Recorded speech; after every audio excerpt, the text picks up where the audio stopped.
Since Nigeria attained political independence in 1960 after a prolonged struggle for several at different stages of colonial administration, which later culminated to party system democracy that produced the first independent government under a federal structure with priority to regional political parties. Now, since independence, the concept of internal democracy has been relegated to the background through the activities of political parties, and stakeholders say the lack of internal democracy has led to crisis in the past with conflicting interest and rambling, although this did not stop the political space to expand with increasing number of political parties and ideologies premised on a multi-party system which serves as a platform for credible men and women to advance interest for the representation of the people in governance. But the rising competition of taking control and charge of these structures within the political party and to build a formidable force compelled politicians to strengthen internal principles and provide a level playing ground for rancor-free exercise. With 23 years of uninterrupted democracy, the journey still remains a continuous one as political parties wrestle power among themselves, thus creating a system for deepening the culture of democracy and rule of law. So, what is the way forward to enhance peaceful coexistence in politics and full development of the nation's democratic process? This will form the thrust of our conversation on internal democracy and the challenges ahead with those who know. But let's take a listen to this background report put together by Timothy Yusuf. I am Omini Udan. There is no doubt that the idea of political party and candidate selection, which is what we have termed primary election, enjoy unraveled eminence in political discourse and analysis on democracy, democratization, and to a significant extent, political development via democratic consolidation. Party politics, nevertheless, had suffered a checkered history in Nigeria. However, Nigeria is presently forging ahead with the Fourth Republic. Persons or a person can be elected by the democratic process of people voting for the person or voting for a group of persons, but when they're going, it is assumed is a democratic government. But when that particular democratic government does not imbibe democratic tenets, which is obedience of the rule of law, and so many other things enshrined in the constitution of that particular country, then it could be faulted. In democracy, you have to create that peaceful transition, for that peaceful transition to progress, and then the progress to making sure that your priorities are aligned. One of the key things that I am encouraging Nigerians, both abroad and at home, is to be able to create a world-class democratic system where every man and woman would have a voice in the system. But when you look at the two major parties, there have been a lot of wrangling, a lot of discontent, leading to cross-carpeting. And a lot of this has arisen because, one, there is a big disconnect in most cases between the National Working Committee and the state working committees. Lack of internal democracy in political parties is not only worrisome but has become highly problematic with rising incidences of political parties conducting parallel primaries. Political analysts point out that the recent primaries conducted by the various political parties have only shown that the culture of inclusive democracy is still miles away from the nation's political space, which might take some time for Nigeria to catch up with the reality of representative governance. The primaries for nomination of candidates for the various political offices may have come and gone, but the trouble generated by the outcome of the primaries has continued to attract discourse. The effects of this malaise have often threatened the very foundations of the Nigerian state and have slowed the pace of democratic consolidation and political development in the country. How then can we build democracy without democrats? Overimposition, parallel congresses, undemocratic conducts, and mass protests that have created the outcome of primaries across the states of the Federation. Therefore, disagreement and anger generated by the conduct of the primaries have culminated in mass defection from some political parties. The primaries have come and gone. But it's clear that some parties did better than the other ones because we're still hearing the hues and cries. Since 1999, what have we seen in our party primaries? We've seen bias, we've seen political stabbing, we've seen political affliction, we've seen the godfathers hijacking the process in their favor. Many believe that it is therefore not unexpected that most party primaries and conventions create more problems than they solve, leaving parties divided and factionalized. Parallel primaries have emerged as serious indictment on transparency of party leadership and its compromised leverage to so-called godfathers. The crises associated with political parties' parallel primaries are daunting and may still spell political doom to the country if not effectively regulated. Democratic consolidation must start with internal democracy in the form of level playing ground for all aspirants. To achieve this, therefore, experts say there is need to open up all processes and conduct party primaries in manifestly transparent manner that will give credence to its outcome. In Abuja, Timothy Yusuf, NT News. The internal democracy within political parties in Nigeria is the focus tonight, and Timothy Yusuf's report sets the tone for the program. And it's Tuesday Live. At some point in the course of the program, our phone line will be displayed, and please, if we're true to you, go straight to the point, raise your concerns, ask your questions, and if need be, our team of panelists will clear the air on issues raised. You can also be part of the conversation tonight through our social media handle on Instagram, Cool, and Facebook. We shall be doing about 4 centers tonight, all to cap up the discussions. We shall be going to Oka, Kano, Port Harcourt, and Lagos. Tonight, I'm being joined in Abuja by Dr. Abdurrahman Abu Hamisu, a researcher, lecturer, and public affairs analyst. Welcome to the program. Thank you for having me. Also tonight, via Zoom, we are being joined by Professor Sam Egu. Professor Sam Egu, good to see you on the program tonight. Thank you. Also in the course of the program, we expect a third guest. As soon as he arrives, we'll introduce him as appropriate. Let's begin, gentlemen. I want to take my question first to Dr. Professor Sam Egu. And my concern basically is, given the issue of discourse tonight, what's your perception and what really should it be like, internal democracy within political parties? I think that's a very good foundation question. I think the first point that I want to make is that the logic that applies to democracy as a political practice also applies to the running of political parties, applies to the running of internal governance within political parties. And that is that the members of a political party should have a say in the selection of their leaders and in the selection of candidates for elective offices. And that the will of a few or the leaders or the oligarchies within the party should not prevail over and above that of the members. In other words, critical decisions within political parties in terms of selecting leaders, in terms of determining who runs for presidency, who runs for governorship, who runs for legislative offices, should be determined by the members of the parties themselves. And this is a critical problem in all democracy.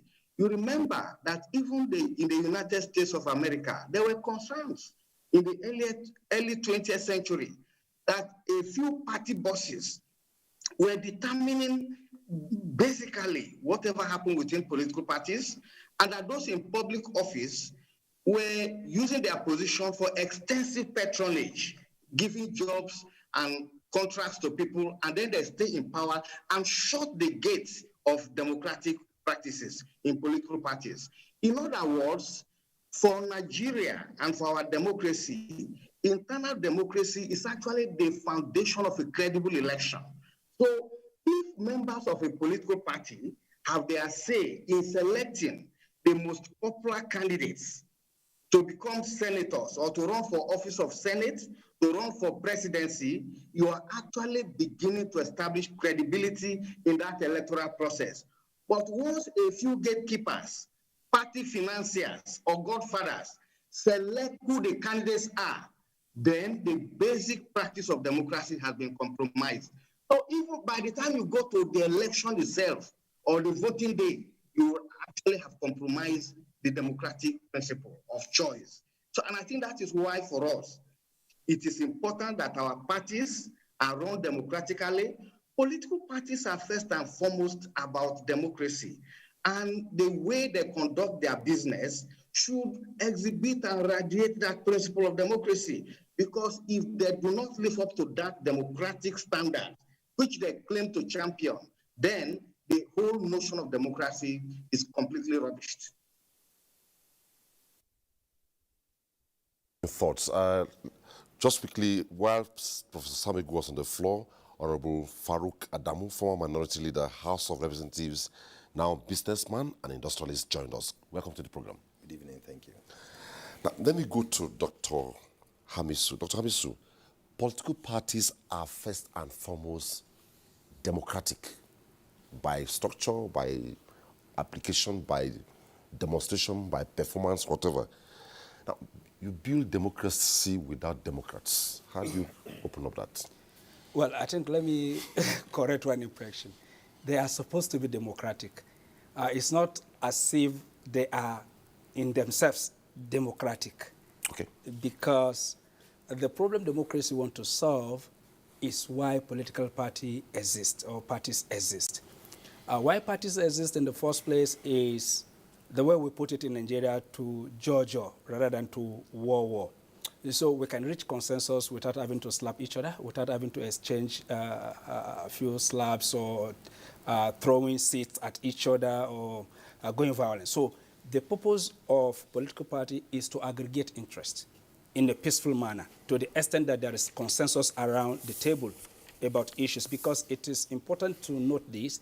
Wherever you have more than 2, 3, 4 persons, there is a likelihood that opinions will differ. So the purpose of political party is to aggregate this very particular interest by ensuring that people discuss as civilized people, gentlemen and women, so that at the end of it all, peace, stability, and tranquility necessary for everybody to pursue their interest is maintained for the overall interest of everybody. So in that situation, peace is maintained. But where you have a polity that has been configured to support the lifestyle of those that purportedly say they are representing the people, then you've raised the stake, and the competition for representation will be fierce, and people will see it as a do-or-die affairs. And in that situation, especially in our own case, where there are no consequences for actions, where people are free to do whatever they want to do, what we call impunity, and then nothing will happen.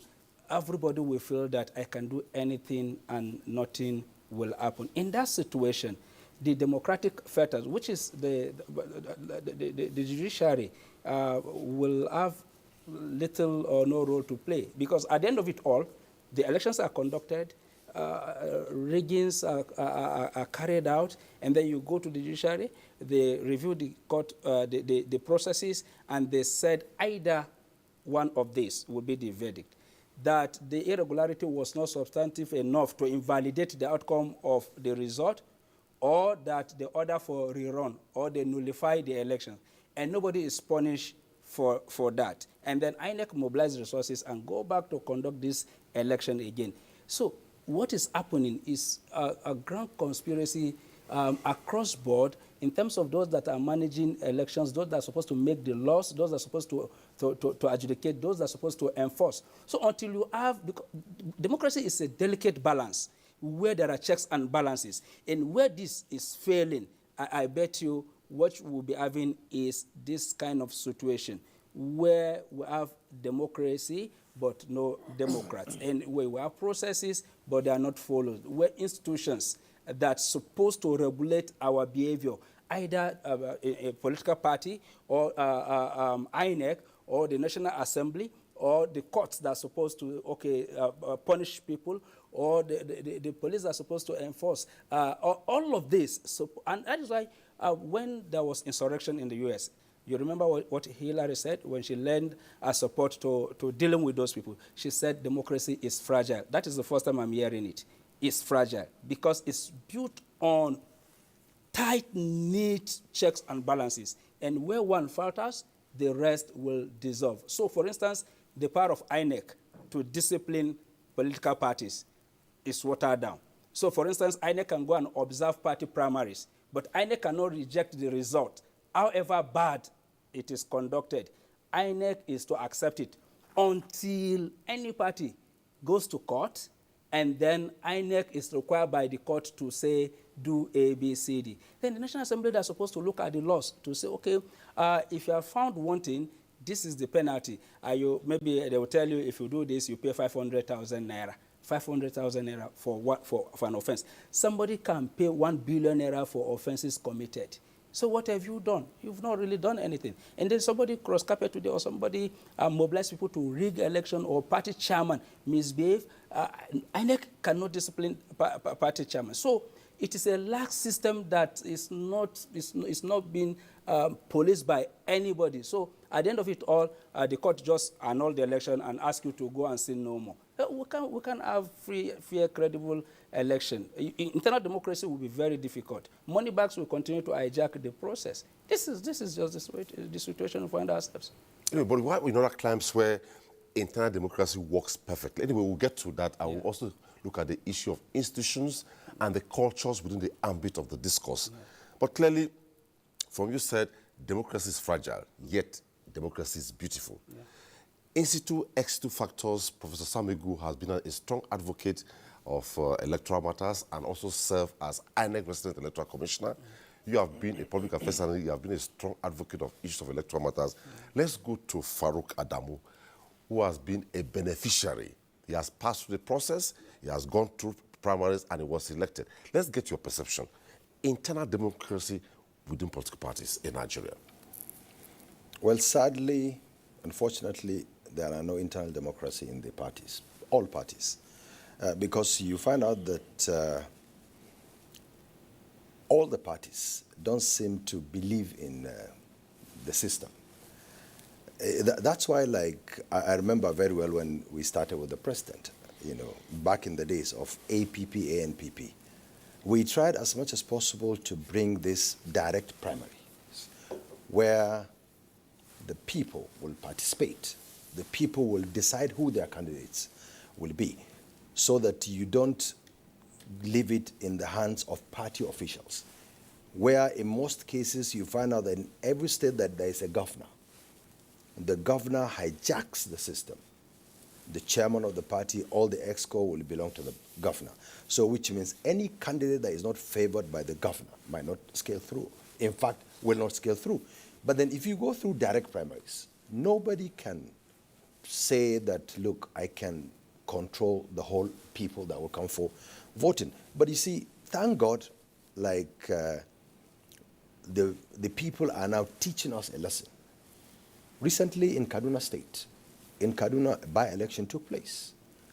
APC lost because the leaders of the party in Kaduna State decided that only one person would be sold the form, the nomination form.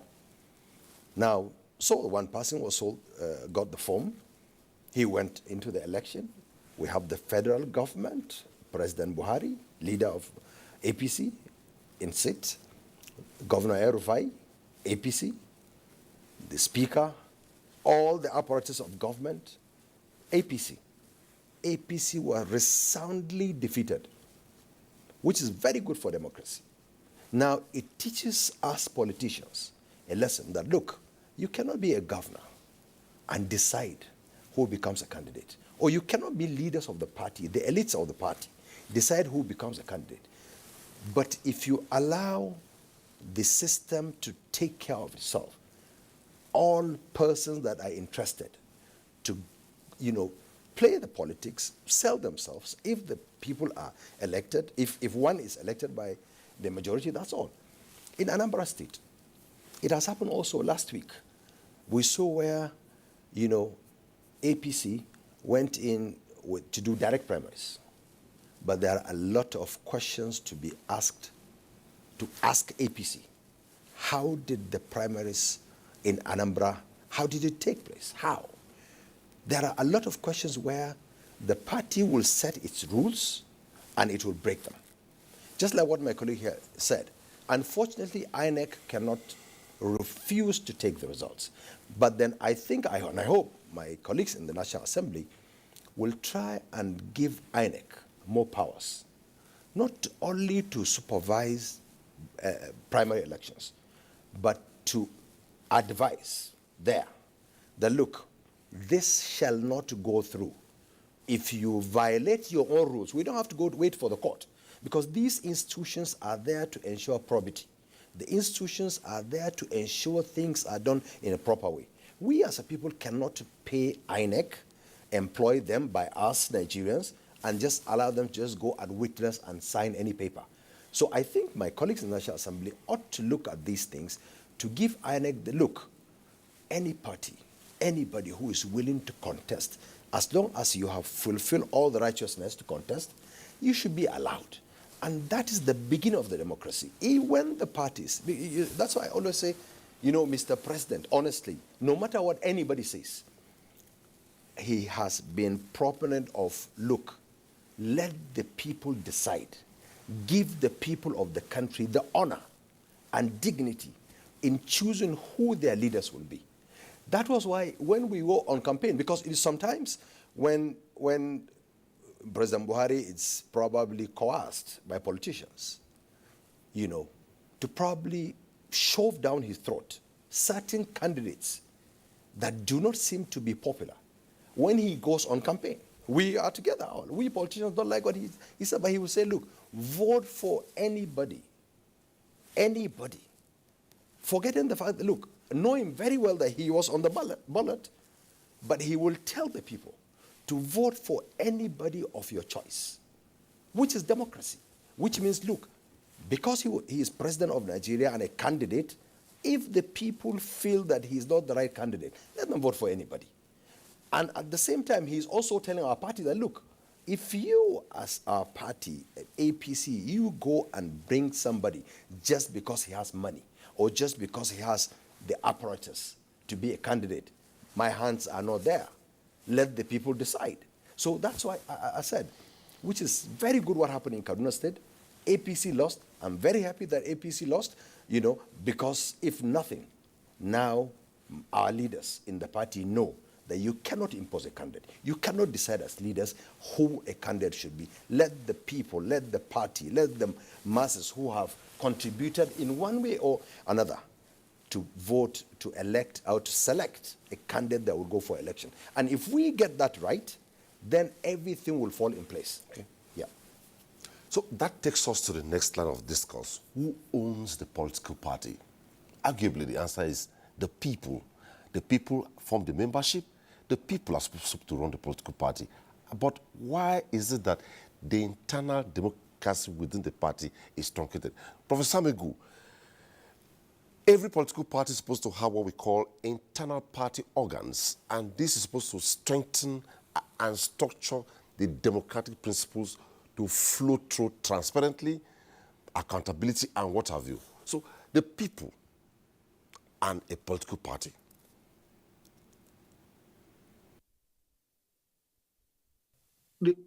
I didn't get the question clearly. I simply said that who owns a political party is supposed to be the people, the members themselves. They decide among them as much as there is hierarchy, but they own the political party. But the way it looks now is as though some persons have hijacked the ownership of the party. Yet we have what we call internal party organs that are supposed to strengthen, give breadth, and ensure transparency at every stage of the way. So the people and party ownership, what's your analysis on it? I want to make is that when you are discussing democracy, political parties constitute the institutional pillars of democracy. And for that reason, the health of parties also determine the health of democracies globally. And that is why when parties are effectively governed, when parties are democratic in the way they are run, when the wish of the members determine critical processes in political parties, then that democracy is on a strong foundation. And that is why in our own democracy, beginning from 1979 and more recently from 1999, we have devoted a lot of attention to strengthening the institution of political parties. And that is why the electoral law is very clear about the role that INEC has to play in the effective functioning of political parties by giving them the power to monitor political parties the way they are run in terms of selecting their leaders, in terms of selecting candidates for public offices, and also to ensure diversity of representation, whether in terms of gender or all the socio-cultural aggregates, that form the membership of that party to be represented in order to give democracy a life. But unfortunately, the history of political parties is that political parties are by their nature run by oligarchies, and they are often not amenable to real democratic practices. And that is why it is possible for a few people who either are founders of that party or are financiers or have been elected on the platform of that party as governors, as presidents, as local government chairmen, easily take over the governance of the party instead of the members and the critical organs of the party that have been put in place. So political parties have chairmen, they have secretaries, but they are very nominal in nature in terms of the powers they exercise. So it is a few individuals like governors who determine that process. And that is what we are lamenting, that because you have instituted this practice over the years, we have suffocated the progress of our democracy. And I think somebody alluded to what happened just a week ago in Anambra, where political parties held parallel primaries, and there are contestations at every level. And because the courts are walking around the corner and party leaders and candidates can pay for the type of judgment they want, so the role of INEC to regulate is therefore undermined. Because if you look at Section 87 of our Constitution, it's very clear about how candidates emerge in parties, how aspirants transform from being aspirants to become candidates. And it clearly states that parties have certain paths to follow in terms of method of selecting either their leaders or their candidates. You do it either directly or indirectly. And if you don't fulfill all the demands of that Section 87, INEC will use its monitoring power to say, no, this is the authentic result of the primaries. But unfortunately, political parties and their leaders have relied on Section 31, which they said gives them power in whatever circumstances to determine who the candidates are. So I think INEC is very clear about its power to regulate. But the fact that you have that Section 31, which parties are abusing, therefore takes away from INEC what Section 87 confers on it. That is why those who actually look at our laws, who amend it to resolve that, because INEC is very clear about about its own regulatory power. But once you have that section there, it will be, invoked to do what hurts our democracy. I think that is the challenge of the moment. Thank you so much, Professor Sam Egu. Now, from what Professor Sam Egu has talked about, Dr. Hamisu, all manners of anti-democratic activities, several electoral manipulations, malpractices during primaries, and what have you. Now, what now would we say is the function of internal party organs?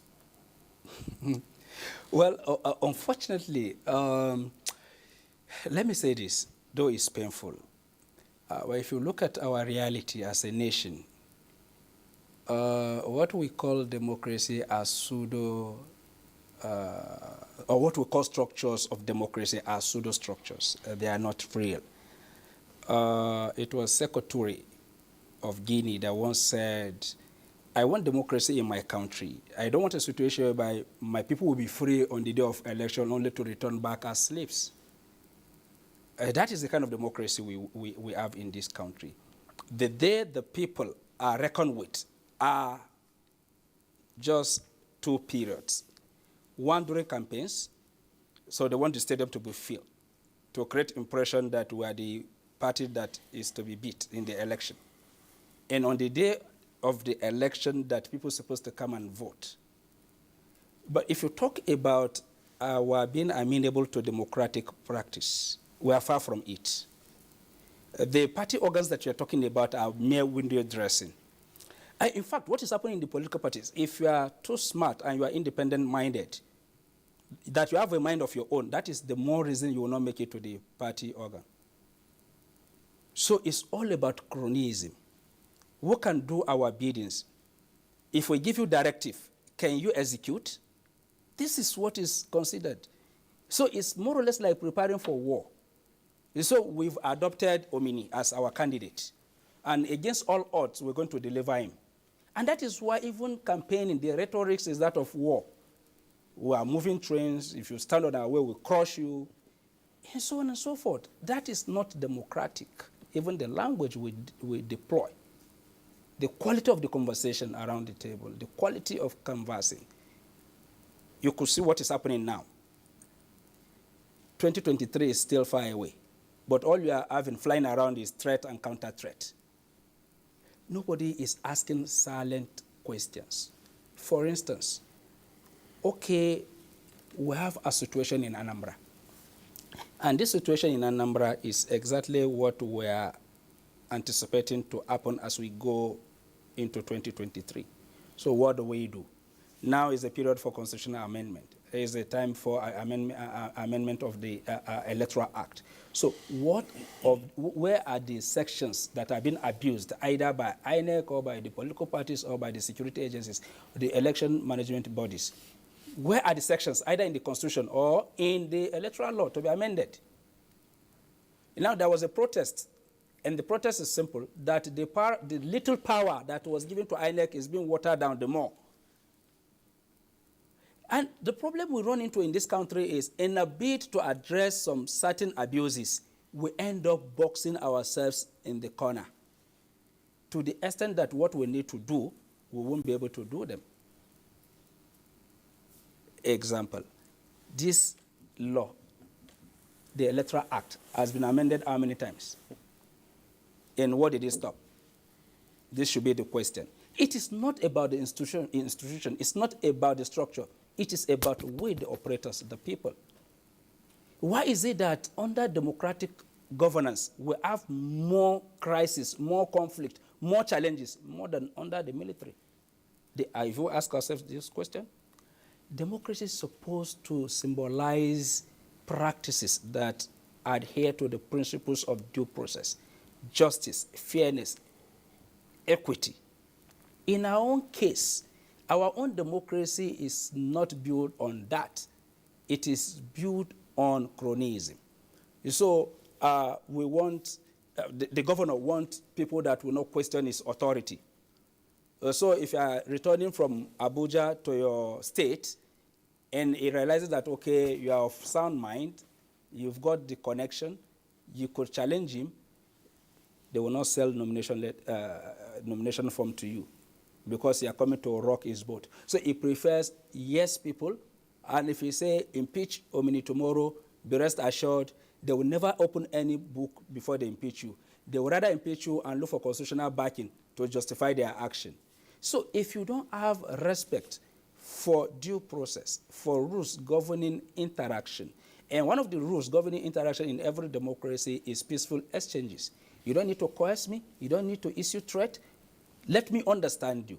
And it's all about interest. And the interest is that you must protect public interest before your private interest. But in the case of Nigeria, we've reversed it. So it is about our own private interest before public interest. So if we will rig election and the whole Abuja will burn tomorrow, nobody cares. So what we've been doing and what the politicians have been doing is to create problems for even the security agencies to manage. So we rig the election and then we send police or we send the army to say, don't allow anybody to protest. But you can't stop people from protesting because they've got a will to express their disaffection. So if we really want to build democratic structure, it starts with one thing. He has said it. What does the people want? It's about the people. But the party itself is not even built on the people. So if you ask, who are the members, they may give you a kangaroo register. But ask, okay, when President Muhammadu Buhari came, I remember, after taking over, APC wanted to was it their Congress or so? And they approached him for money. He said, no, everybody should go back and pay their dues. They should go back and pay their dues. That was one of the things that strengthened PRP as a party. They don't only collect dues from their members don't pay dues, but they educate their members and they enlighten them. And today, you ask people like our grandfather Atanko Yakase, he will tell you he's a beneficiary of some of those nephew tradition that metamorphosed into PRP.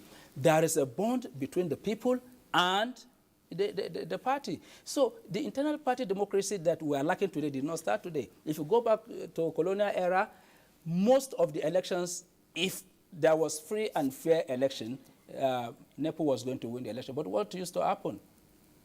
Okay. What used to happen? The most popular candidate, they sit in the inner recesses of the MS Palace and they remove their names and they disqualify them. So it didn't start today. It's something that we are grappling with. But what we want to see going forward is a reform.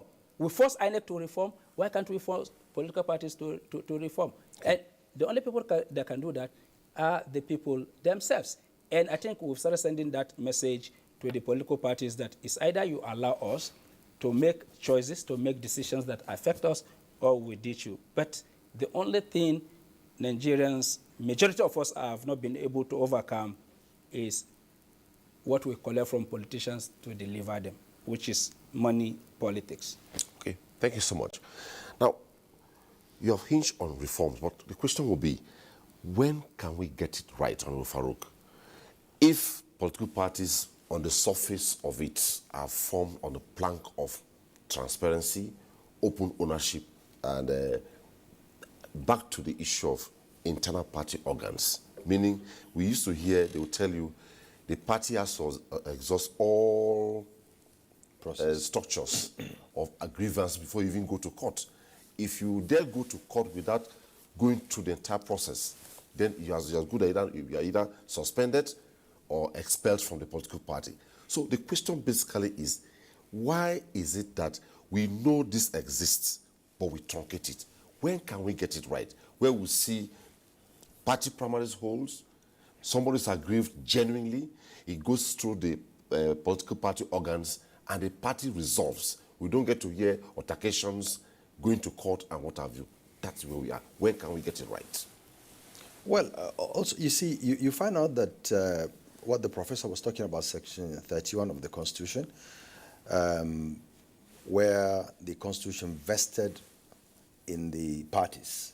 Also, the Supreme Court has further buttressed that point, that if a political party goes to the market and just screams and comes out and says this is our candidate, the INEC has no, must accept that candidate. But now, the bashing for us politicians, is too much. Like everybody is saying politicians, politicians. Who are politicians? We, the people of this country, are responsible for this.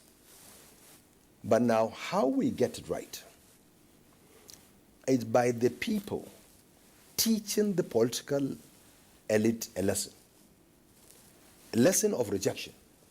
You as elites decide to impose a candidate, we vote him out. Now, within the political party. Even within what I'm saying, you see, within the political party, if you impose a candidate and the candidate goes for election, that's where sometimes you get this anti-party, activities, where members of a party will go and vote out their party. In Bauchi State, what happened? The governor of Bauchi State, the APC governor of Bauchi State, and the APC governor of Adamawa State, they were voted out with active connivance of the members of the APC because of the lack of internal democracy. There are some people who felt that, look, the party at the headquarters said that all sitting governors, all members of National Assembly should be given back tickets, or any member who cross carpets from PDP to APC should be given automatic ticket. That is very, very undemocratic. Now, if the leaders of the party decide in that to do that kind of a thing, then the people in the party, nobody can stop them from making sure those imposed candidates are defeated. So until such a time when we as the people decide to teach the parties a lesson, that look, if you impose a candidate on us, okay, we go to general election. We lose, we vote our own candidate, our own so-called party candidate. That's why I said, you see, what happens in Anambra is novel. It looks like all the parties in Anambra State that did their primaries last week, all of them contravene their party constitution. All of them. APC, ABGA, PDP, and so on. We've seen protests all over the place and so on. So, and unfortunately also for us politicians, we do this mess and wait for the courts to decide for us. Then when the courts, in their wisdom, give out judgment, we start accusing judiciary, they have taken money, they have done that, while you did not do your thing right. If you had done it accordingly, the judiciary would probably have no work to do. But if you can't clean your mess up and you come, and so to me, the judiciary probably in this thing are probably the best, no matter what anybody says. Because look, like a doctor, policeman, judges. Judges wait in the courts, cases are brought to them. Doctors wait in hospital, cases are brought to them. In most cases, police are also at police stations, cases are brought to them.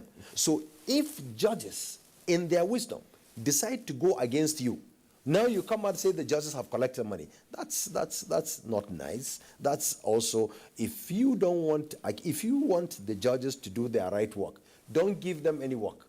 Do your internal democracy, do it well, and if you don't do it well, the people should teach us a lesson. Okay. And I said, thank God, we have been taught a lesson, a bad one in Kaduna State that happened, and I hope in Anambra there will not be crisis too, because I am sure some members will go to court. So across parties, all the parties, you find out because we are all the same people, we are Nigerians, and so this is in us. Just like what my brother here said, that look, it's been there. Yes, it's been there, but then also democracy, when you talk about war, it happens all over the world.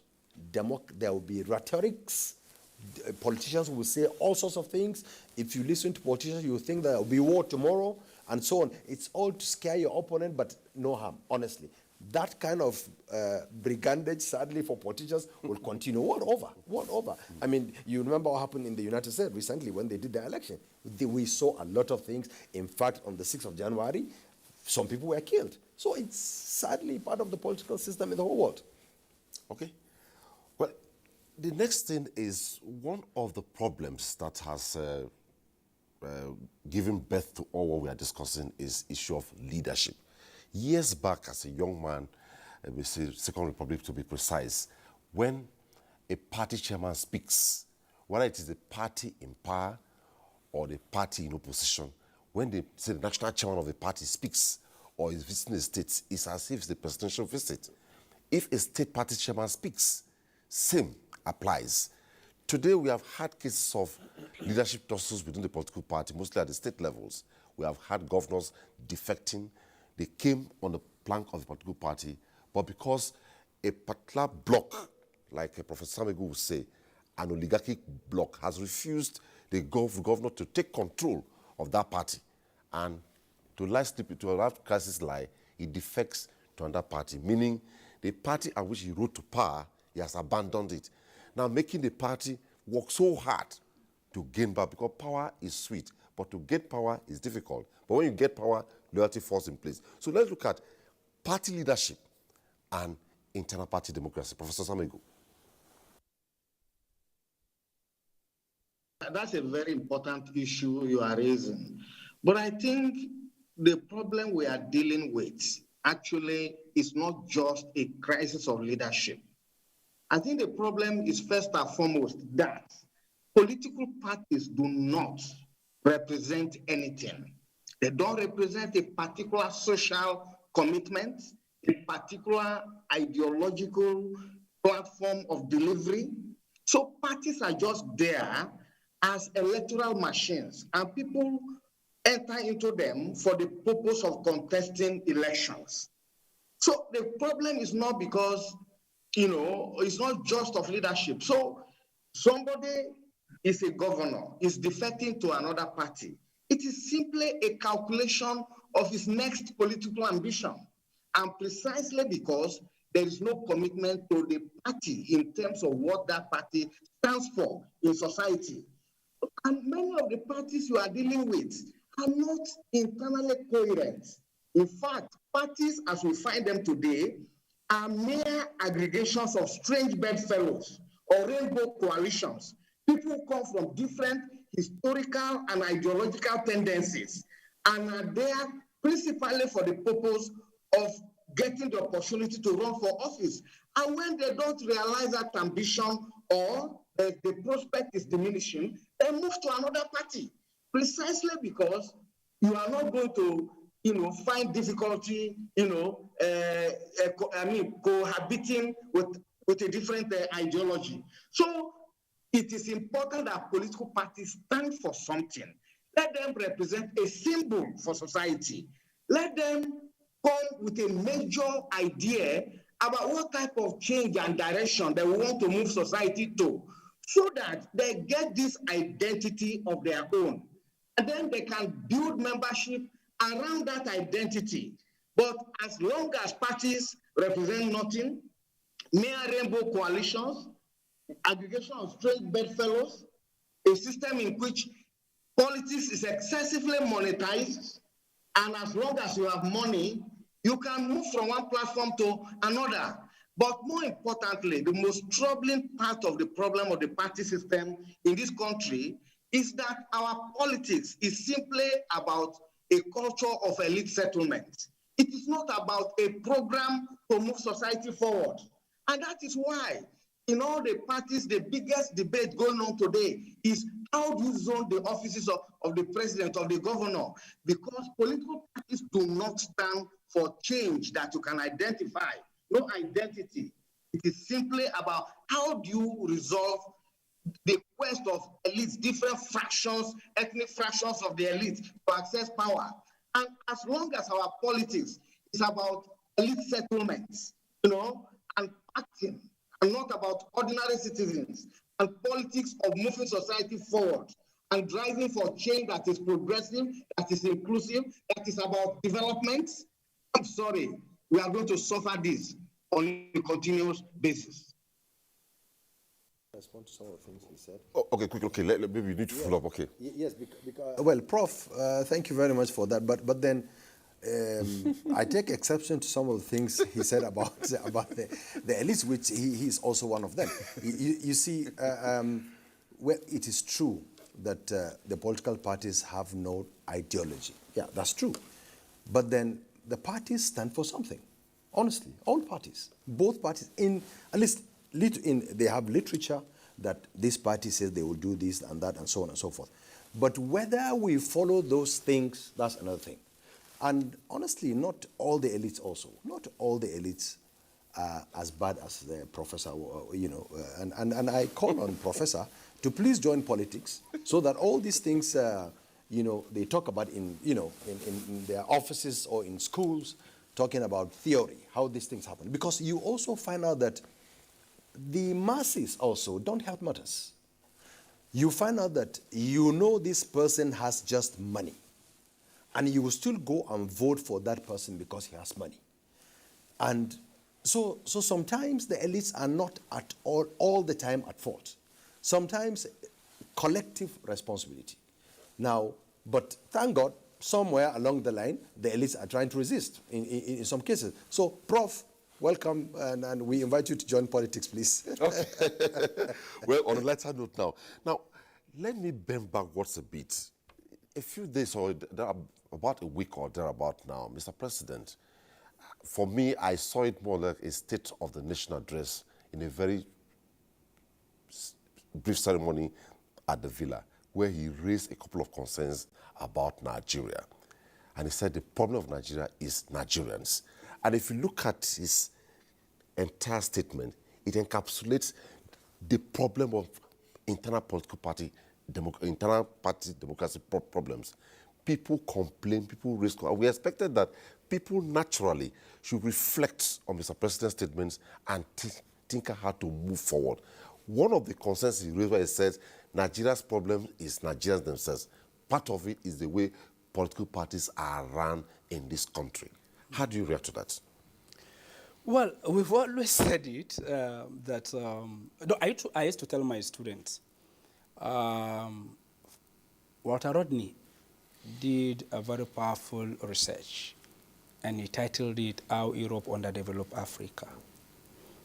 And the popular assumption is that Europeans are responsible for our underdevelopment, and we wanted them out.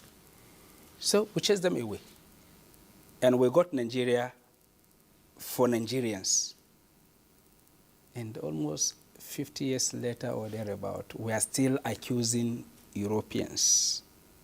One of the things we specialize in doing in this country is to blame institutions, others, but not ourselves.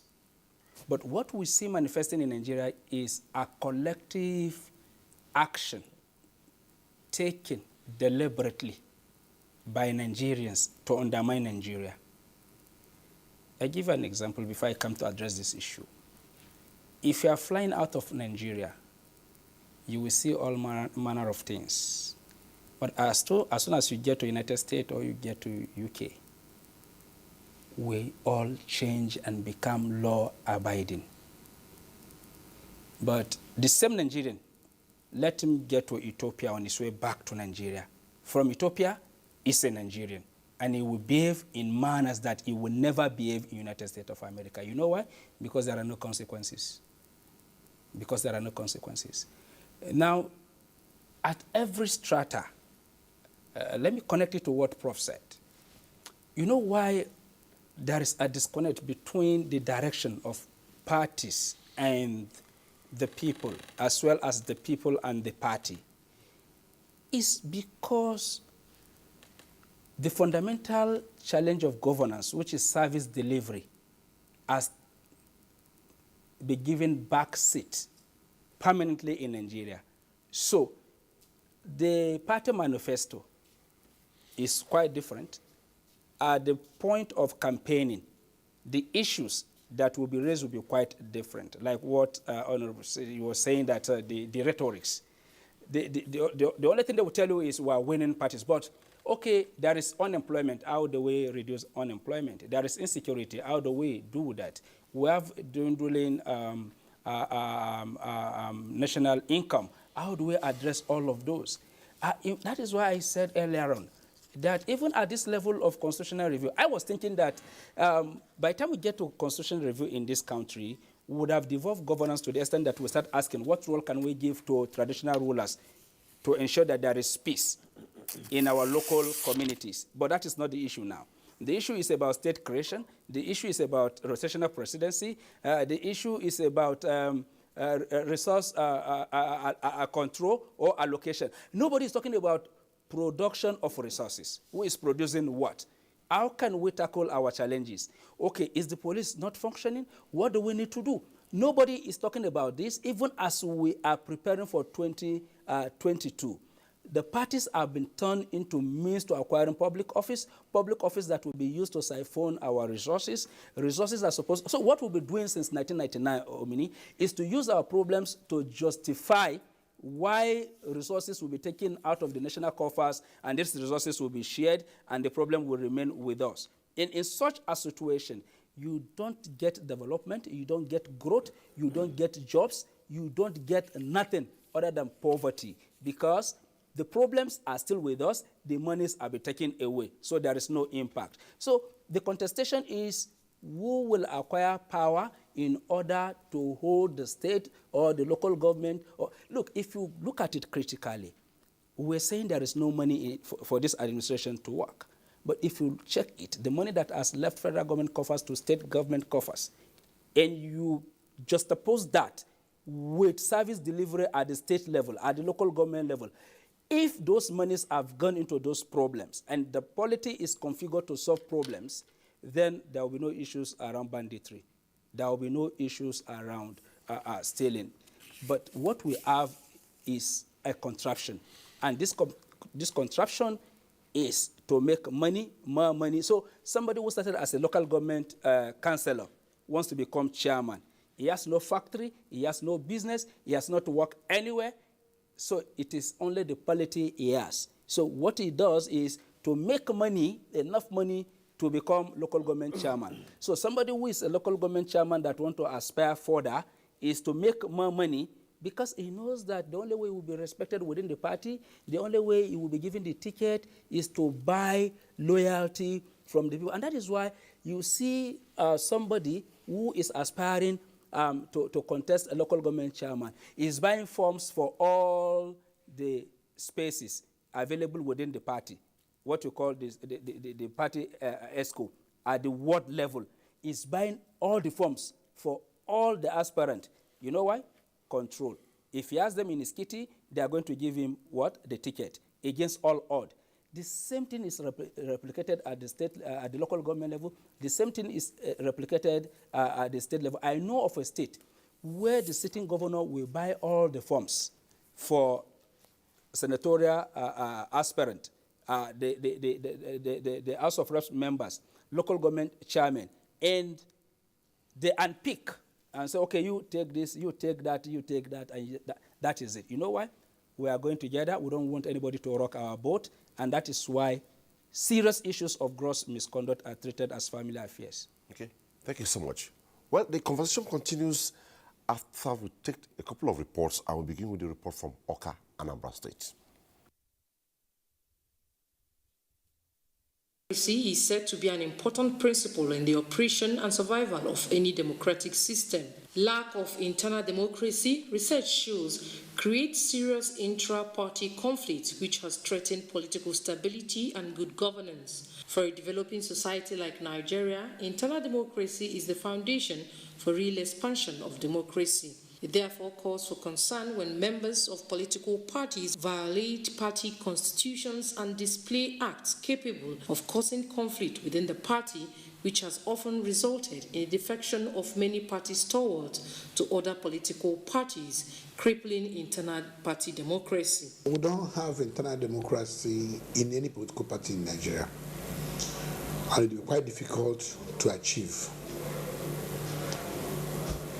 The problem really is we can't forget easily that the army ruled this country for about 35 years before the civilians came in.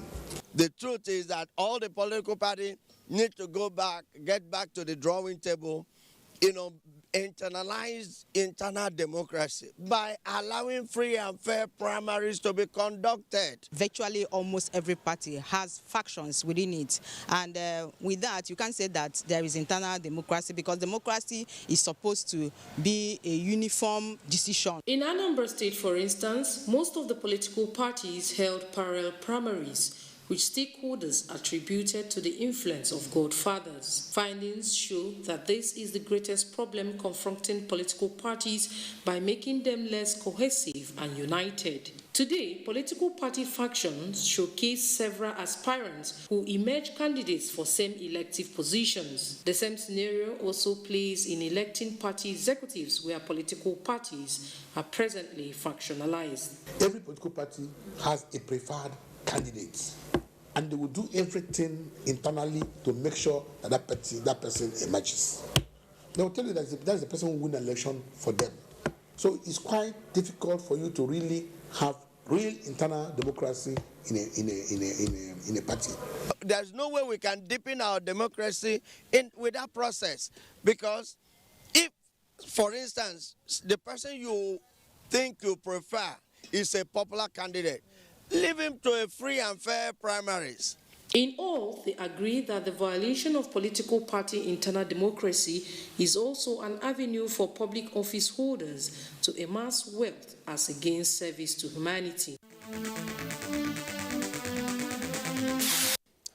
And from Oka, we proceed to Kano, where the report says, despite prolonged cultural, radical political engagements dating back to Aminu Kano's NEPO, the gradual erosion of internal democracy is gradually affecting party strength and stability.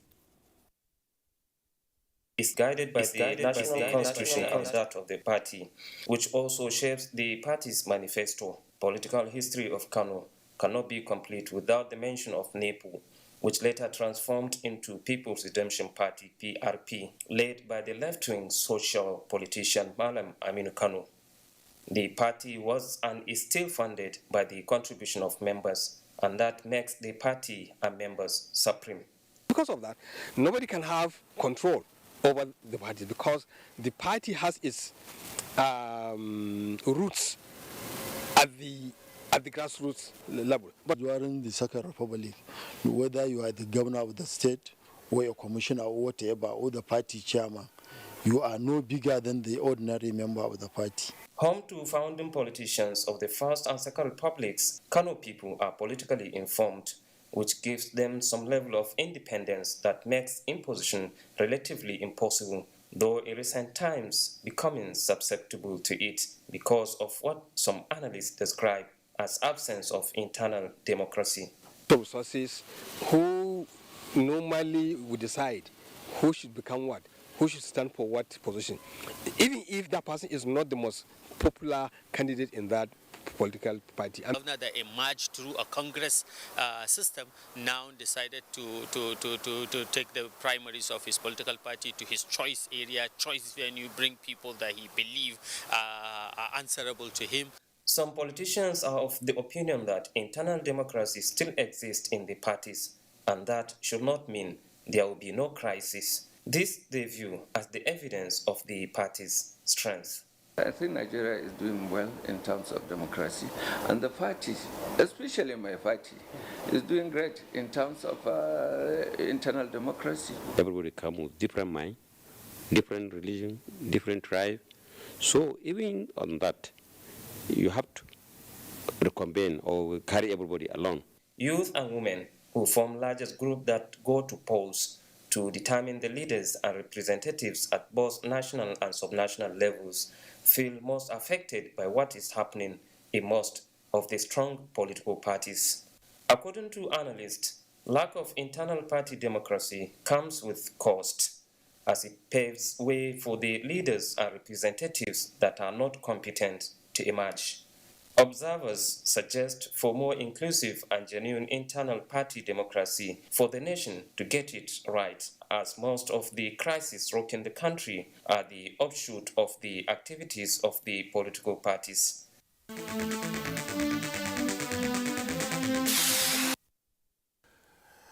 Still looking at internal party democracy. When we come back, we shall be looking at, is there any role party organs, the umpire, that is INEC for Nigeria, the courts, the media, and organized public opinion can play? Also looking at the perspective of culture, norms, ethics of political actors, and values of the political culture.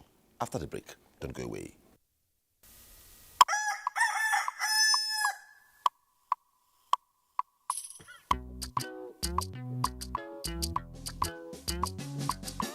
Sometime we never see the kind things Nigeria they make. E no reach wetin we dey shop later. We even dey use $22 billion take bring things from Obodo Oyinbo every year. To bring better come inside we Obodo Nigeria, na so our government arrange them import policy come. Now, for us to survive, we must to learn how to feed we serve. So far, that plan don't nearly work finish, sake of CBN we stand gidiga to support local farmers and small market people. Our plan to give 10 million people work with 12 products under 5 years don't dey pure. We fit to do am. Make we buy Nigeria to grow Nigeria. Call your banker today for more information on how to get involved. Nigerian youths are about the greatest assets the country has at the moment. It is therefore not surprising that the administration of President Muhammadu Buhari is strategically responding to the yearnings of the youth through multiple projects and programs. Youth entrepreneurship support years by Bank of Industry, the Youth Investment Fund by the CBN, and several other conditional cash transfer programs. Recruitment of 774,000 social workers, majority of whom are youth, and so many other projects that are beneficial to youths directly or indirectly. If the administration can do all this, definitely with a degree of patience and time, it can achieve more. Nigerian youths must come together to say no to terrorism, no to vandalism, and no to all disruptive tendencies. Hashtag Youth for Greater Nigeria. Pacifying the youths, unifying the nation.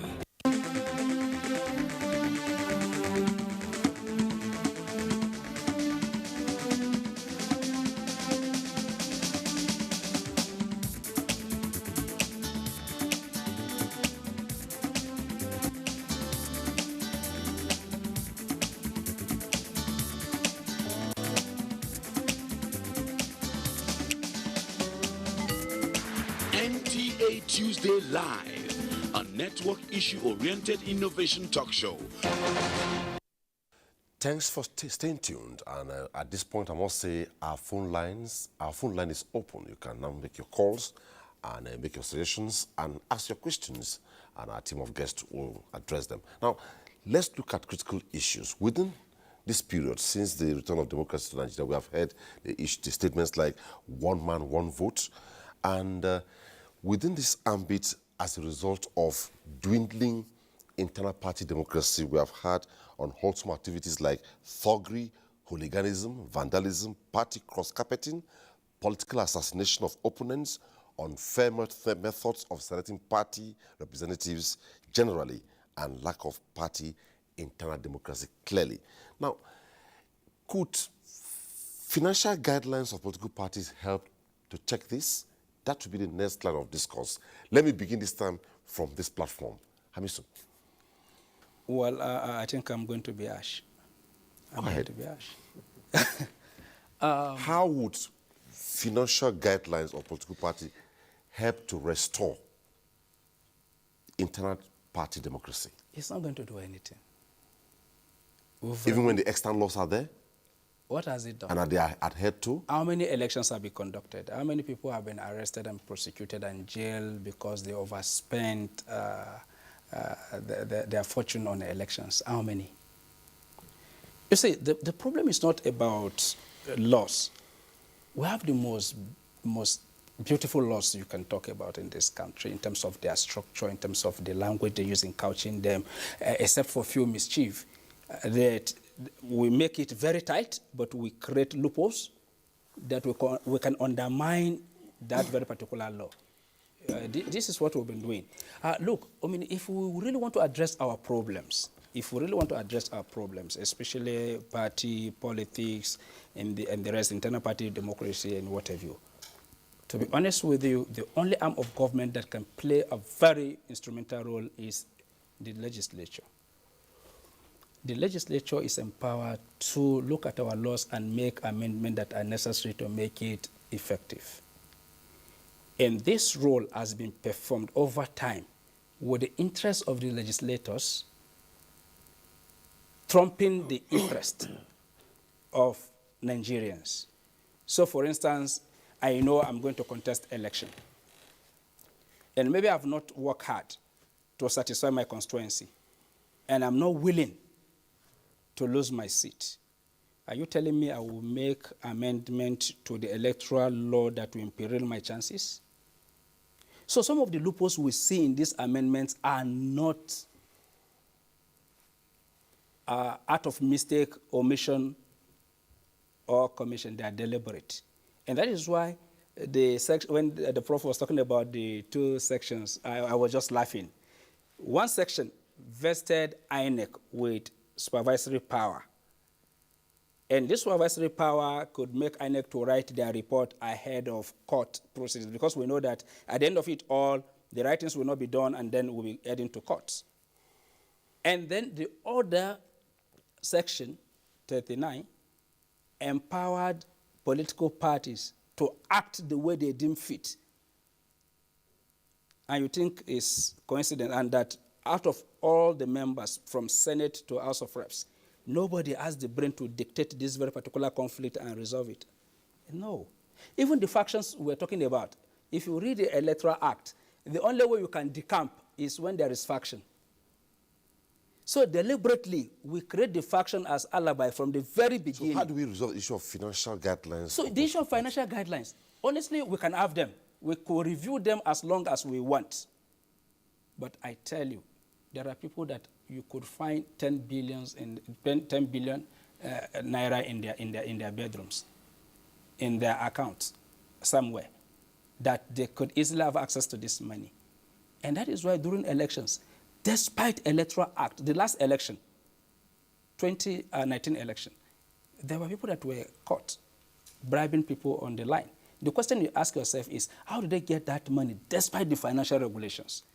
Now, the truth of the matter is, man has always perfected its own ways of doing things to the extent that it's always ahead of the system in trying to beat the system.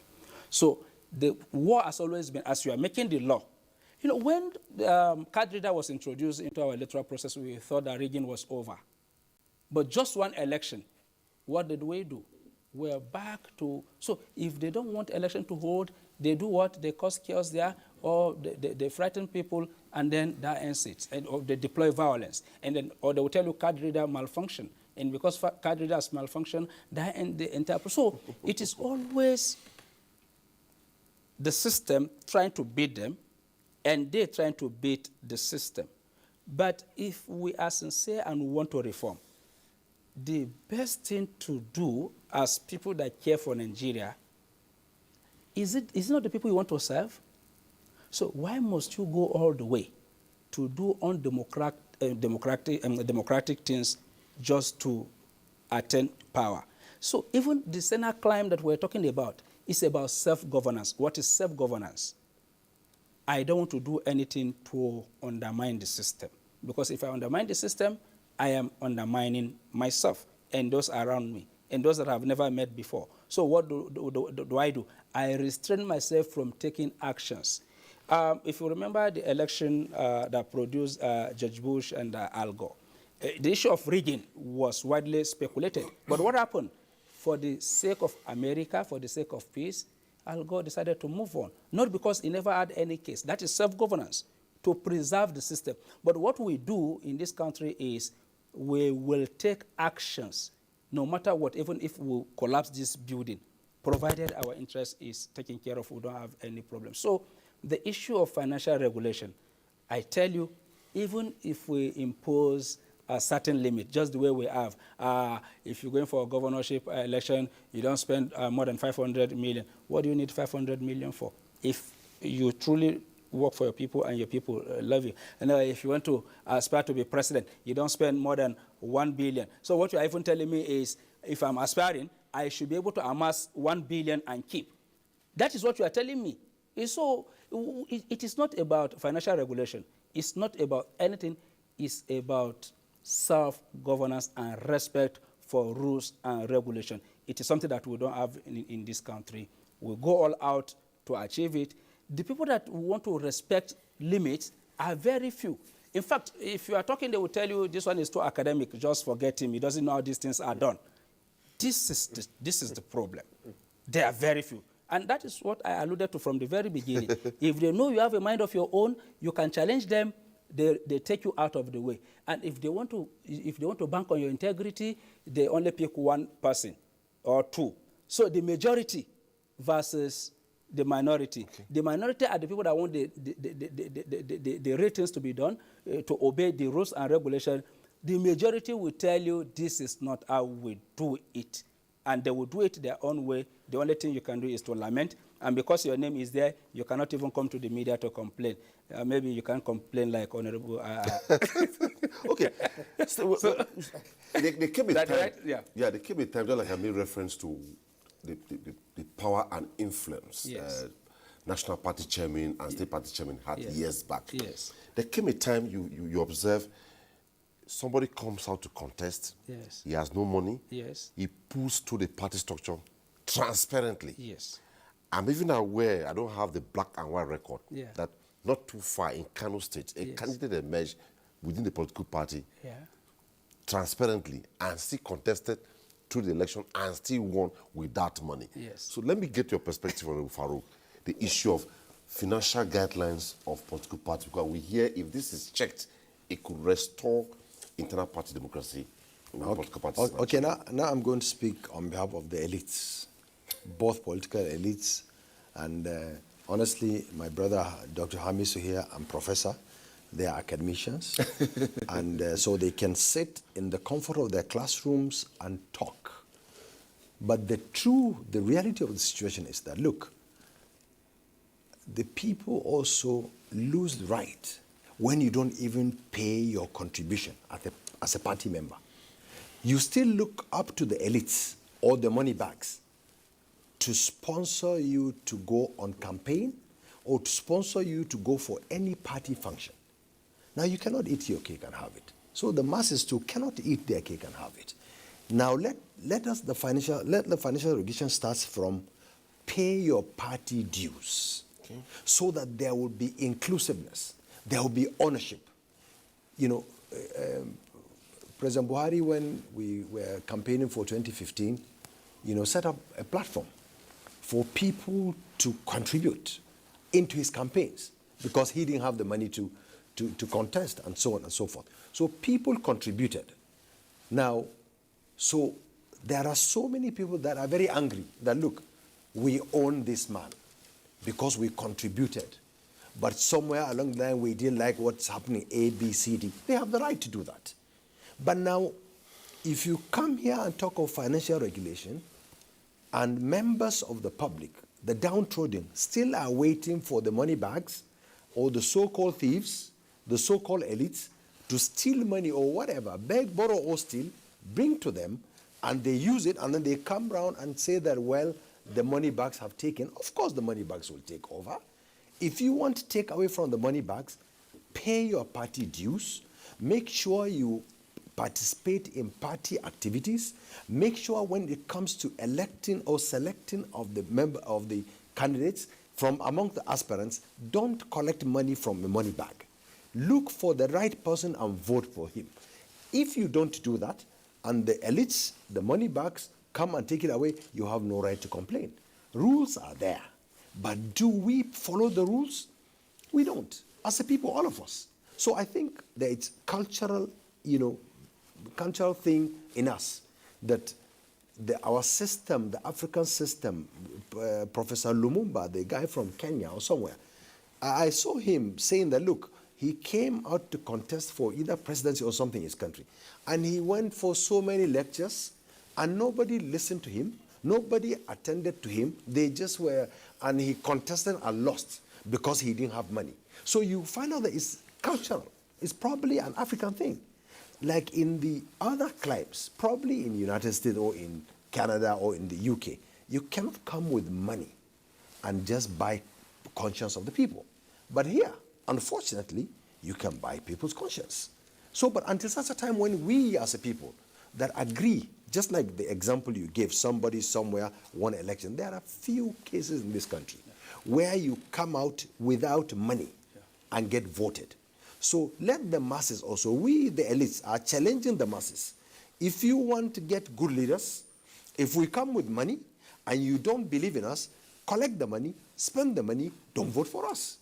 But you cannot collect my money and then go around to complain that I'm not doing the right thing for you. So don't collect my money, vote me out, and show people that you think are not good for the thing. Don't allow them to come near politics. But then unfortunately also, if the masses do not start contributing money to make sure that you own the party, as at today, you cannot remove the elites from owning these parties. So when we as a people decide that now, in fact, you cannot get a membership card until you pay certain amounts. Okay. Now what happens, like APC has registered members, you find out that in most places, the elites still pay for them to take photographs or pay for them to come and register. And then these same elites will come back, as the same masses will come back and say, well, you know, the money back came and took these things away. Well, 100 naira, which cannot be too small for you to contribute in something that will take care of your life and livelihood.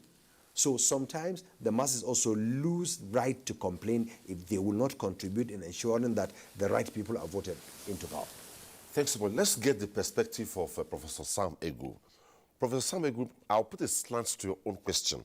Looking at financial guidelines of political parties, how it could stem the eroded, okay, I hear his signal is down, if it's up, you come back to us. Now, let's slant off a bit. Critical to internal party democracy is, I talked about the party organ, the umpire, the courts, the media, and organized public opinion. Within also, we are supposed to have the cultural content, the norms and ethics of political actors, and values of the political culture.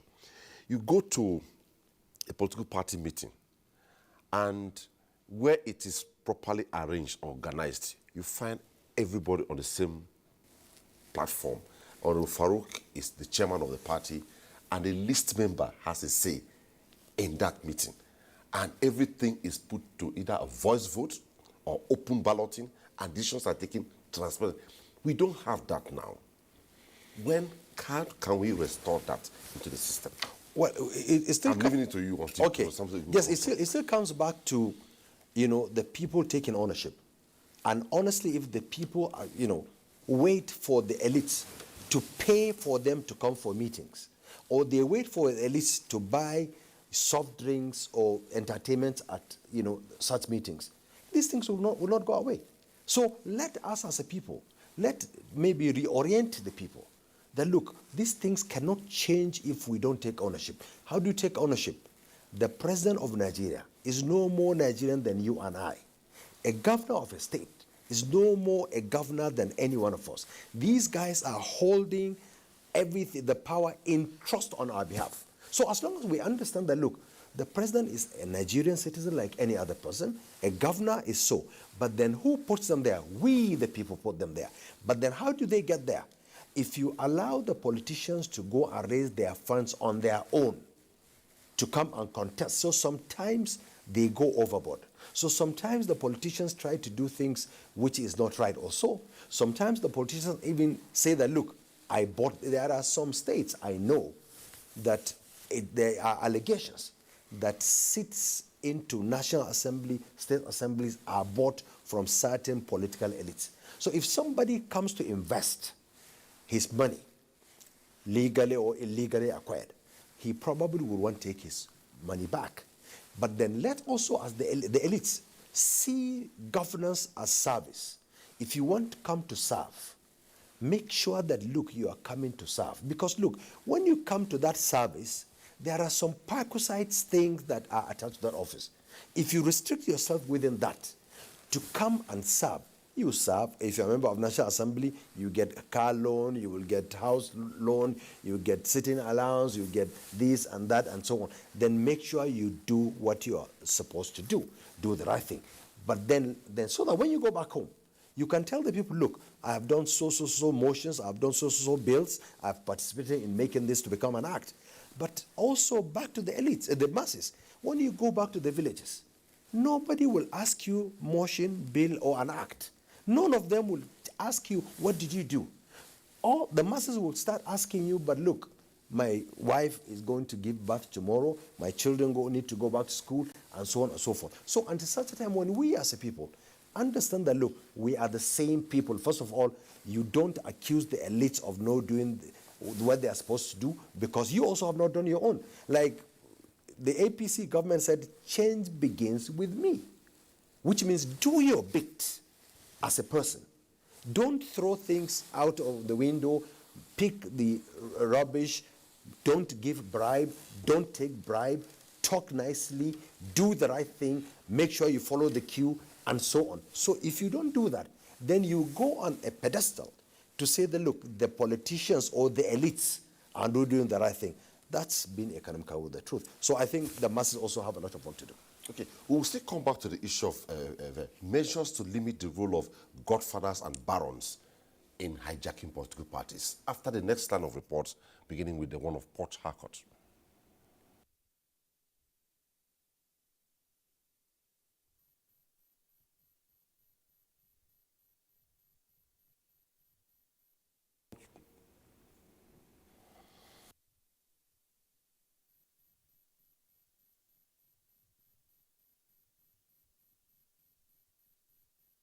There's a mix-up there. When the report is ready, we'll take it. Now, let's look at that perspective. Now, what measures can be taken? For instance, how do I put it now? I have the money, and even with my money, I cannot move even a fly within the party structure. Can that work? Of course. I alluded to that fact from the very beginning. It is when you have people that are acting based on conviction, based on principle, not people that are out there seeking for their interest. Unfortunately, there is this angle we've not been exploring, which is the link between the political economy, which is the ideology that is governing the economy as it relates to how people participate in the economy. Unfortunately, with each election will become more transactional. Nothing goes for nothing. Scratch my back, I scratch your back. Now, the First Republic you are referring to, some persons acted because they are occupying that position, and occupying that position to them is everything. So, for instance, like late President Shehu Shagari, his book, the title of his book, Beckon to Serve, right? If you go through the book, he wanted to become a senator. He wanted to become a senator. But during the constitutional amendment process, constitutional conference, he was able to cut across. And some group of people came together to say, look, you can represent our interests, and we wanted you. For him, that is gratifying, that some people have confidence in him. But today, I bet you if we keep self-respect, discipline, integrity, and you keep 1 billion naira, you hardly can find majority of Nigerians that will go for these qualities. They will prefer to pick the money because they believe that with more money, you could do more things. And it boils down to corruption. And that is why I agree with the diagnosis of our problems in this country. When President Muhammadu Buhari, long time ago in 1983, said the problem of Nigeria is corruption and indiscipline. Corruption and indiscipline. Where you have these two, I bet you nothing is going to work. Let me open our minds to something. Under President Shehu Shagari, when he took over, and that was when neoliberalism was hitting the world, what happened is government, that democratic process ended up producing Matasini. And it ended up in fiasco, military coup. Today, what are we grappling with? Another form of insurgency, hate speech, banditry, corruption. In fact, the gap between the poor and the rich is getting wider. In majority of us today, if you bring things that will change this country, we still undermine it from within. Why? Because the system is porous, because the laws are not effective, those that are even charged with the rules and regulation, the monitors themselves, needed to be monitored. And so you have chains and layers of monitors. The problem that has caused us, let me digress a little, is our Procurement Act in a bid to tighten the system so that there will be no corruption. What we end up doing is we push ourselves into a corner that makes procurement very difficult. So what can take 2 days to procure may end up taking 1 month. And that is what is affecting budget implementation in this country. So it's not as if the money is not there. So what we are saying is if we do the right things, we don't need all these cumbersome processes. We don't need all of, okay, you want to behead a monster. You end up creating another monster. So it means we are moving from fry pan to fire. So the question is, what can we do as a people? You know, when some of us were taking decisions and we were doing what we were doing, we thought there will be no day of reckoning. We want power supply, right? And we took 16 billion out of the economy. What did we get for that? Darkness. The jobs that are supposed to go with that, frittered away. The Siemens scandal. Name them. Is it the subsidy scandal? Name them. What is happening today? Your neighbor is conniving with a bandit to kidnap your son because he knew you were a former member of National Assembly or you were a minister or a DG, whether you stole or not. So the entire configuration, if you look at it, good governance begets good development that will impact the lives of the people, leading to peace, stability, progress. So when you have bad governance, again, and this bad governance is not even related to only party alone, at whatever level of governance, if resources will not solve problems and people's problems will not be taken care of, then there will be problems. So that time you're talking about, somebody was telling me, he said, if Sardauna come to talk to you, that, Omini, I want you to do this for me, he said you'll be grateful that Sardauna came to you, and you wouldn't want to do anything wrong because the action Sardauna has taken so far has either impacted you, or it has impacted your child, or any of your community member, either in terms of employment, education, the same thing, Awolowo. And that is why those leaders command respect. So if you see people that are commanding respect today within the party, either for good or for bad, they are people of influence. Whether they are getting this influence peddled through the right channel or is what we call corruption. So we have to make a choice to convince ourselves to do the right things so that we get the right results, the right result that we're looking for that will move this nation forward, or we continue to do the wrong things because we feel there will be no consequences. The people that are facing the wrath of the law today felt at a point in time that nothing will happen to them. Just the way those that are doing the same thing today will feel that nothing will happen to them. But just one person will come and change the trajectory, and you will see changes that will move this country forward. Okay. We hope Professor Samegu is up and will come back after the report. We'll be going to Professor Samegu, who is joining us via Zoom on this program. And keen watchers are of the view that Nigeria's democracy has continued to suffer setbacks due to the absence of internal party democratic culture. They said this only the entrenchment of well-defined political ideology among political parties can resolve this national challenge. The report from Port Harcourt.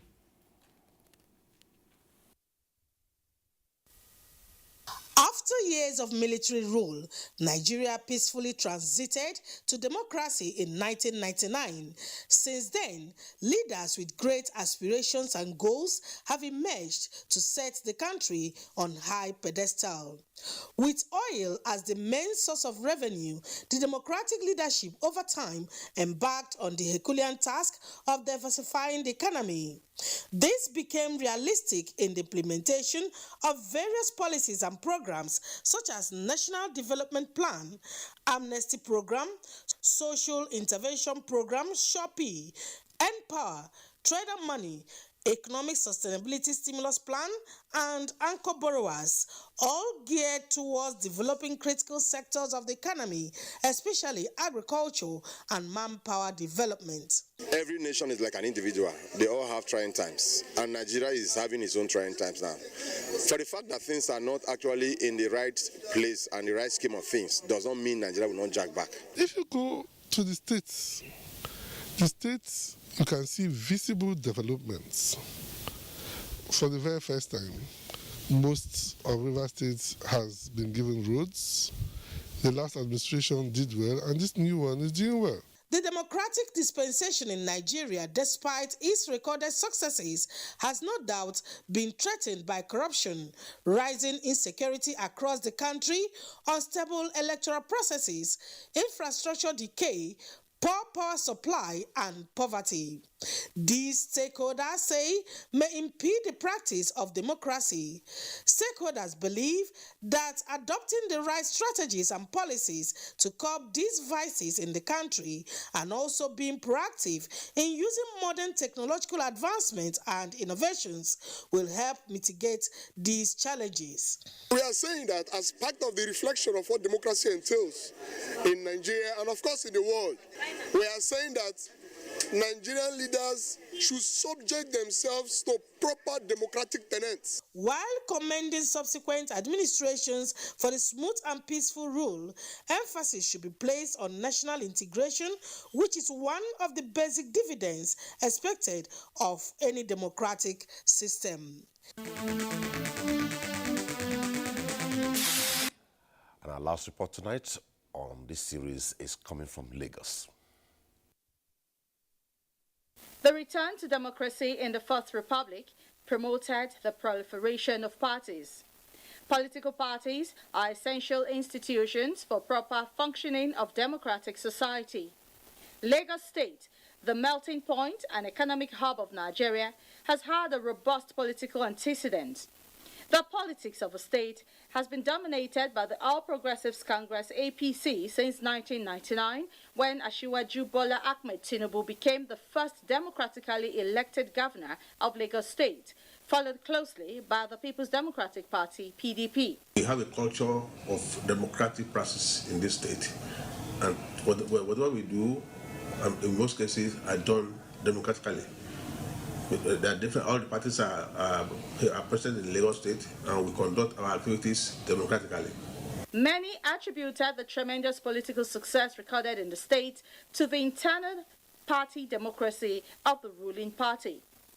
The continuity mechanism put in place by party leaders has led to the visible dominance of the party in the state. However, there are those who reasonably argued that as good as the internal party democracy may be, it has not actually helped to promote political development of parties. In any state where there is an absolute godfather, the danger is that there will be no internal democracy, and that will have implications on the larger practice of democracy in the state, because that godfather outside the political party, even in the state, will also try to establish his authority, will also ensure that he wins, that his candidates win. And this has a bandwagon effect on politics. A situation whereby candidates are unpicked and enforced upon the party does not help the process of internal democracy. And there are agitations. So some of these issues, by the time they blossom, they're going to lead to the collapse of the political party. So it is actually in the interest of these parties, particularly the ruling party in Lagos, to institute a process of internal democracy such that, the party's interest would override whether individual interest or any group interest. For true democratic ethos to be entrenched, political parties need to be re-engineered from being just an instrument of acquiring political party, but an effective institution capable of mediating and reconciling societal interest towards nation building.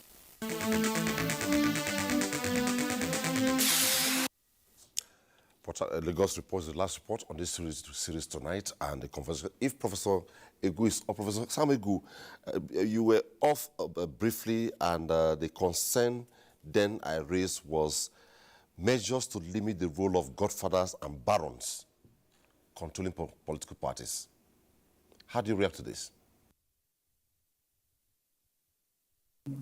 I think the last speaker on this panel, who started, criticizing academics and theoreticians, but ended up being more academic than academics, actually made a point about the people themselves taking ownership of the process.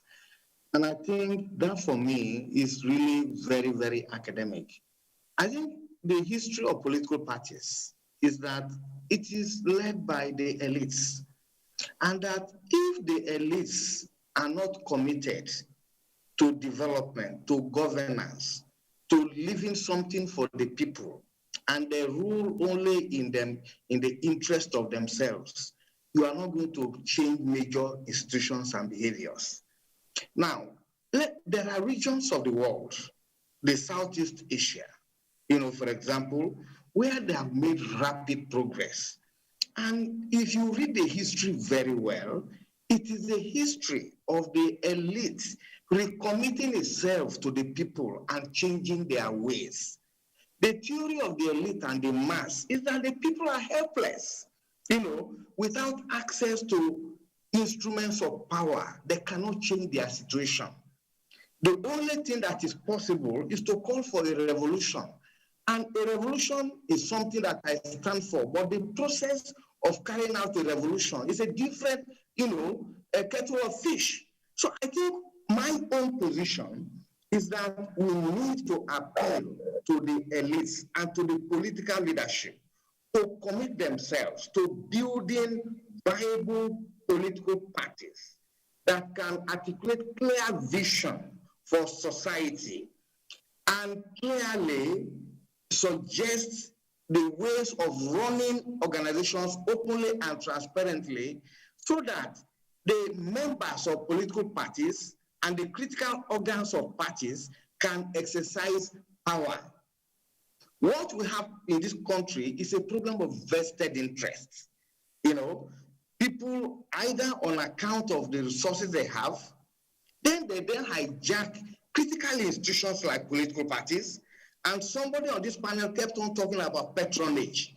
This is not an issue that you can solve, by saying the masses should take over. We need to appeal to the political class to build institutions, play by the rule of the game, because they will also undermine their own, long-term interests. Because by the time you destroy the basic institutions of democracy, particularly political parties, they end up wrecking the whole game. And then we are back to square one. And for me, this is the major issue. You need to build institutions. And you need to create that space for people. Interestingly, all the political parties, they have their constitution.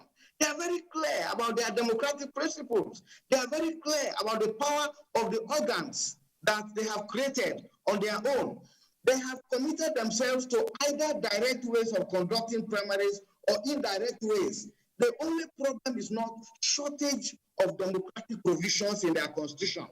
The problem is not shortage of regulation on the part of INEC to make sure that political parties commit themselves to their constitution or do what they have said they will do. It is precisely about vested interest.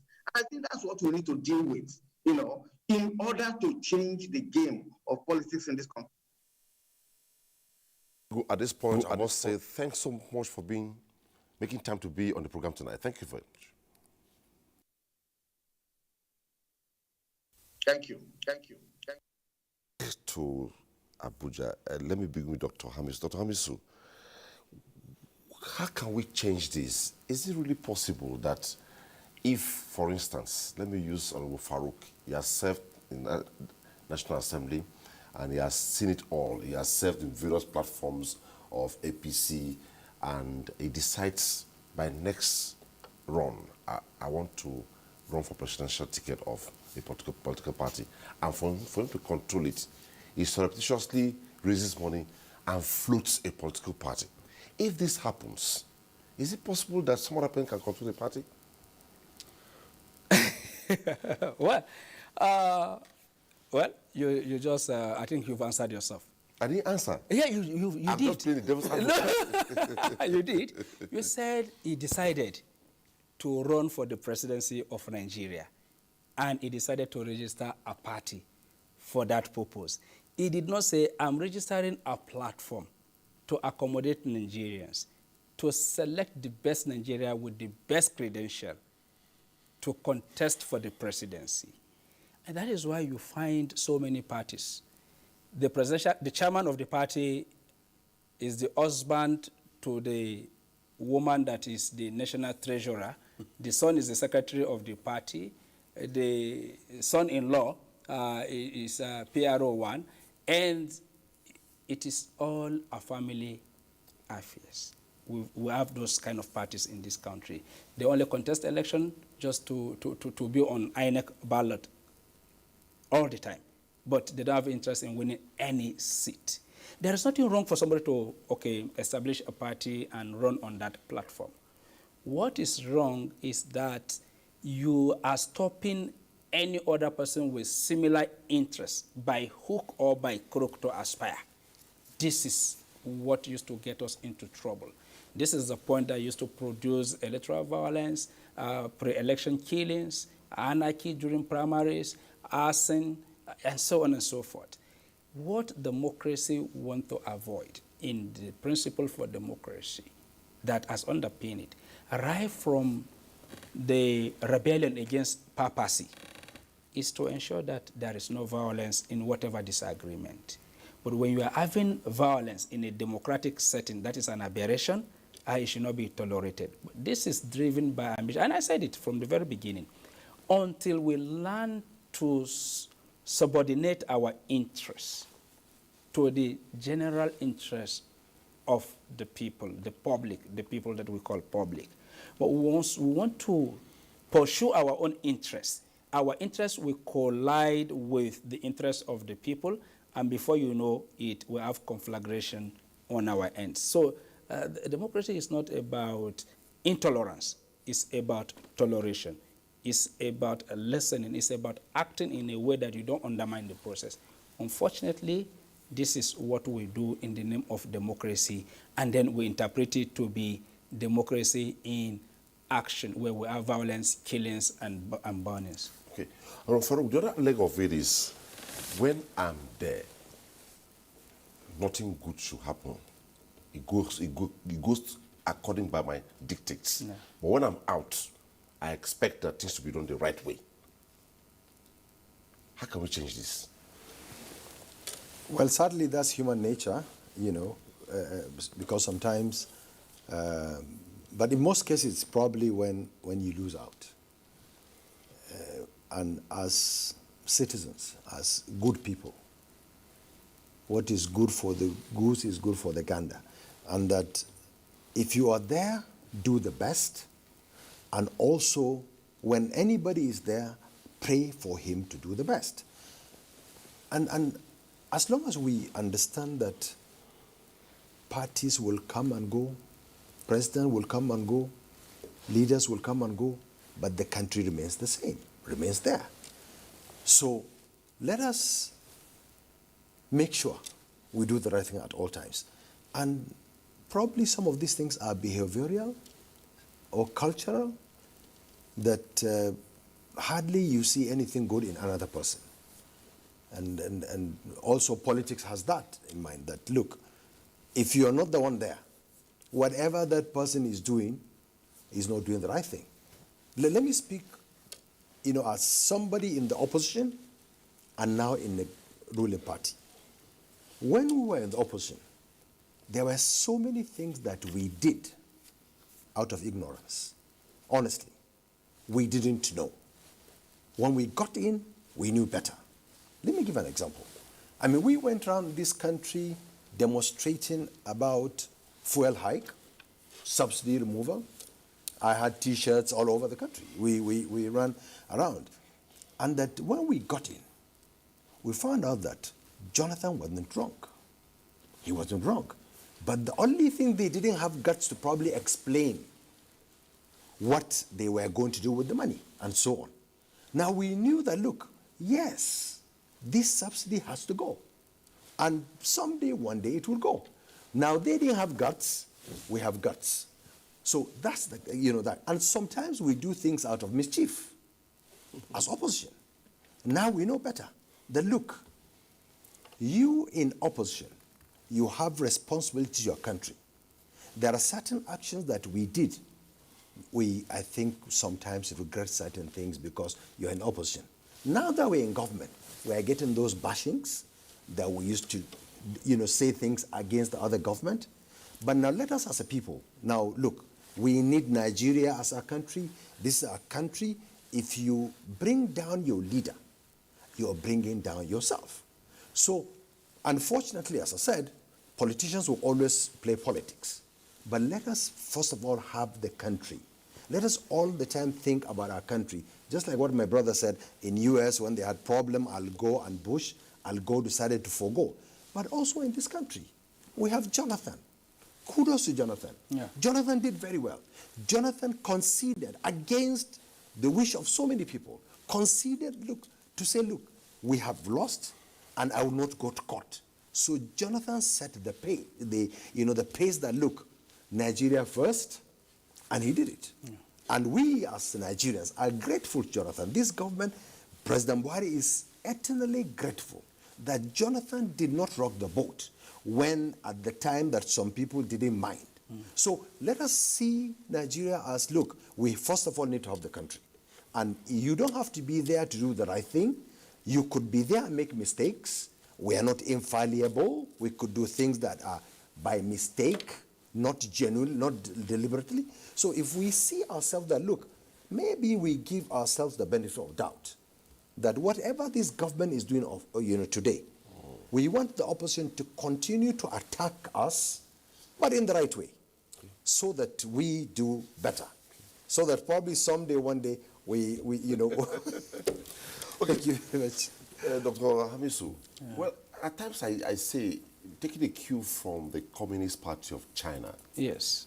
It's a democratic system, but somehow it is working as if it's not a democracy, but it's working. Yeah. Is it possible if we put a slant to some modification to our form of democracy, things could work briefly? Okay, well, the democracy in China is working because of the stringent application of the rules. So, for instance, no matter your level in the party hierarchy, if you are found to be corrupt, they follow the rule. If you are tasked with the management of the affairs of the people, because service provisioning is by the party, and the confidence the people reposes in the party is because of what they are getting in return in terms of services, protection of lives and property. So it's a mutually inclusive system that is delivering services to the people on the other hand, and the people continue to support the party on the other end. But one of the things that people do not understand is the fact that even within the party in China, you have two opposing tendencies. Those that belong to Deng Xiaoping school of liberalism, and those that believe in Mao's communist ideals. So these are the two camps that are producing the leaders in China. But the most important thing is they follow the rule and they execute the rule to the latter.